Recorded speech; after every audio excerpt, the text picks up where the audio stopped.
ماہ رمضان کے 13ویں دن کی دعا۔ بسم اللہ الرحمن الرحیم۔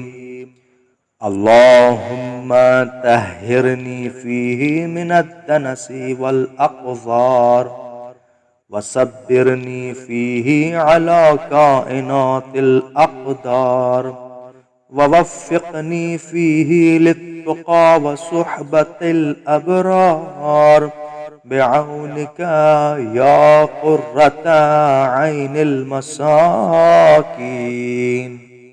اے معبود، آج کے دن مجھ کو میل کچیل سے پاک و صاف رکھ۔